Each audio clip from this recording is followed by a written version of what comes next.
mardi, bienvenue à la Vie au Bas-Saint-Laurent. Aujourd'hui, à l'émission, on parle d'une levée de fonds pour les églises et les presbytères qui débute le 10 septembre et qui se poursuit jusqu'au 10 octobre. Mais tout d'abord, j'ai avec moi Alain et Étiennette, tous deux entraîneurs de Vini Yoga. Dites-moi, le yoga, pour vous, c'est vraiment une passion? Oui, c'est une passion parce que le yoga, quand j'ai commencé le yoga, on arrive au yoga parce qu'on a certaines difficultés relationnelles ou quelque chose de même, ou des difficultés dans notre vie personnelle. Beaucoup de gens arrivent dans cet état. Moi, je sais les bienfaits que ça m'a fait le yoga et c'est pour ça que pour moi, c'est une passion. Puis mon objectif, c'est la diffusion du yoga. C'est pas juste l'enseigner, que ça soit diffusé. Et ça fait combien de temps que vous pratiquez tous deux le yoga? Au moins 15 ans, certains, hein, depuis 95-96. Okay. Et on voit souvent des photos ou à la télévision, des fois, des gens qui pratiquent le yoga avec une jambe dans les airs et des positions assez spéciales. Puis peut-être qu'on se dit des fois, moi, je serais jamais capable de réussir ça. Mais la vision du Vini Yoga est tout à fait différente. La vision du Vini Yoga, c'est qu'on doit adapter la posture à la personne. Et c'est le yoga qui doit s'adapter à la personne et non la personne qui s'adapte au yoga.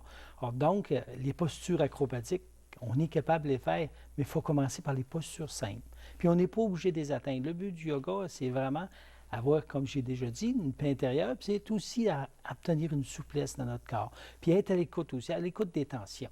C'est vraiment ça. Alors donc, si on commence par des postures qui sont trop exigeantes, on ne fera pas de yoga.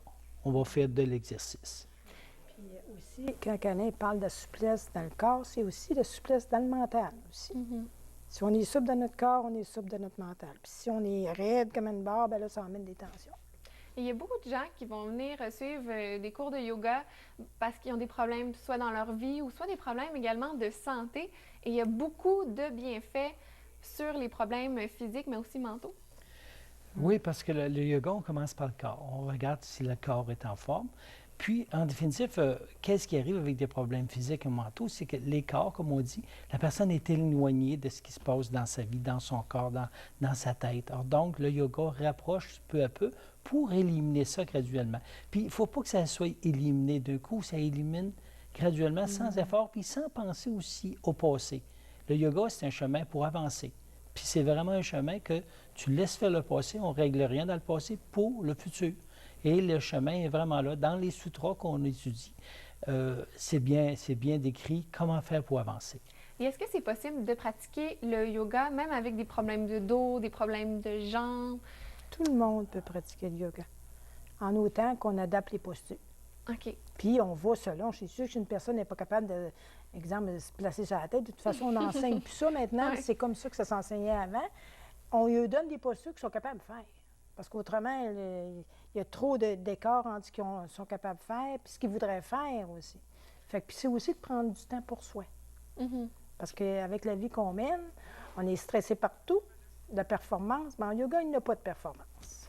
Et est-ce que ça s'adresse autant aux hommes, aux femmes, aux enfants, aux personnes âgées?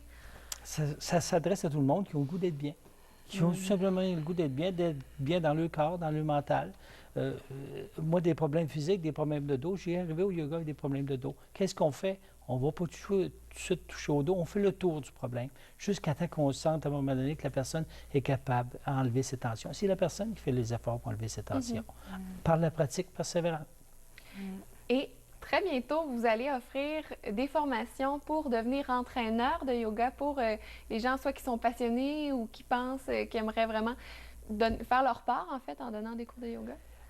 Très bientôt, on débute la semaine prochaine. Le 14, il y a toujours possibilité de se joindre.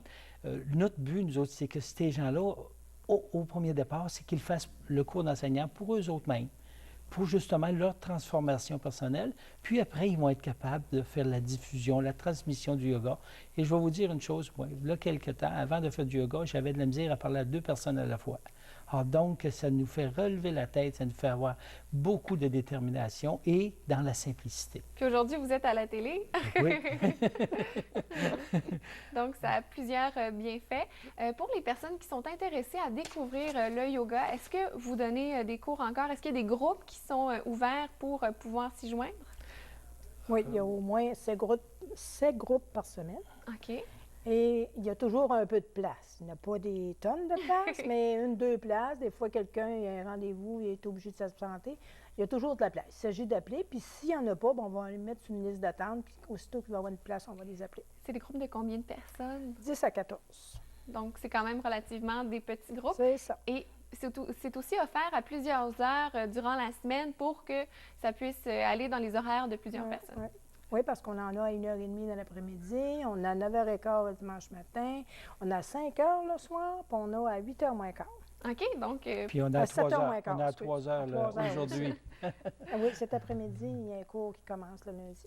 Parfait. Donc, est-ce qu'il y a un numéro de téléphone auquel on peut téléphoner si on veut avoir plus d'informations? C'est 418-862-9733. Il y a le site Yoga Partout qu'on peut aller voir. Et on peut aller voir YouTube aussi, Yoga Rivière-du-Loup. Et si les gens veulent découvrir, j'imagine que sur le site Internet de Yoga Partout, on peut découvrir les cliniques de yoga un peu partout au Québec? Beaucoup en Europe aussi. OK. Bon, bien, Alain et Étiennette, merci beaucoup d'avoir été à la Vie au Bas-Saint-Laurent aujourd'hui avec nous. Et à vous à la maison, eh bien, c'est maintenant l'heure de notre concours. Alors aujourd'hui, ce qu'on fait tirer, eh bien, c'est un album de Gilles Vigneault, Retrouvailles. On fait tirer au 12e appel au 88 867 13 41. Et l'indice pour participer aujourd'hui, c'est yoga. Et on se retrouve après la pause. Soyez là, à tantôt!